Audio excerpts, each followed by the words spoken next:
Hi friends, welcome to AFH kitchen. ఈరోజు మనం తయారు చేసుకోబోయే రెసిపీ గుడ్డు దోశ అండి.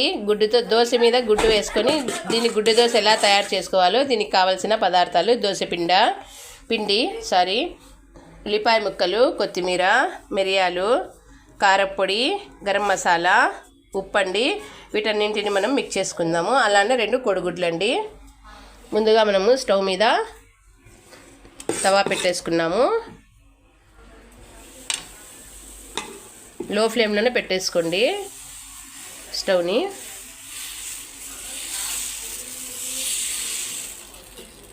దీని మీద ఎగ్ అయితే బ్రేక్ చేసుకుందామండి. చూడండి, ఈ విధంగా మనము ఎగ్ని అయితే వేసేసుకున్నామండి. ఆయిల్ వేసేసుకొని ఎగ్నంతా దోశ పట్టే విధంగా మనము నీట్గా సర్దుకుందాము. గుడ్డు పచ్చిగా ఉన్నప్పుడే మనము వీటి మీద ఆనియన్స్ని వేసేసుకుందామండి. అలానే కొద్దిగా కొత్తిమీర కూడా వేసేసుకుందాము. అలానే ఈ పౌడర్లన్నీ మనం మిక్స్ చేసుకుందాము. చూడండి, మనము మిరియాల పౌడరు, గరం మసాలా, కారం, ఉప్పుని ఈ విధంగా అయితే కలుపుకున్నాము. ఎందుకంటే మిరియాల పౌడర్ వేయడం వల్ల మనకు నీశ్వాసన రాదండి. ఇప్పుడు ఈ పౌడర్ మిక్స్ చేసుకున్న పౌడర్ని దోశ మీద అయితే వేసేసుకుందామండి.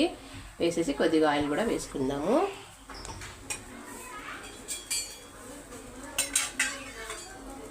క్రిస్పీగా రావాలంటే ఆయిల్ కంపల్సరీ వేసుకోవాల్సిందేదండి. ఇప్పుడు దోశని మనము తిప్పేసుకుందాము. ఎక్కడైనా పచ్చిగా ఉన్నా కోడిగుడ్డు సరిపోతుంది. చూడండి, ఎంతో పర్ఫెక్ట్గా కుక్ అయిందండి.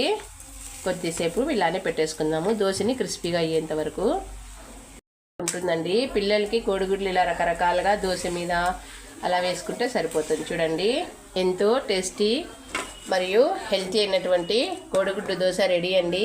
తినండి, ఆరోగ్యంగా ఉండండి. నా వీడియోని లైక్ చేయండి, షేర్ చేయండి. మరిన్ని వీడియోస్ కోసం నా ఛానల్ని సబ్స్క్రైబ్ కూడా చేసుకోండి.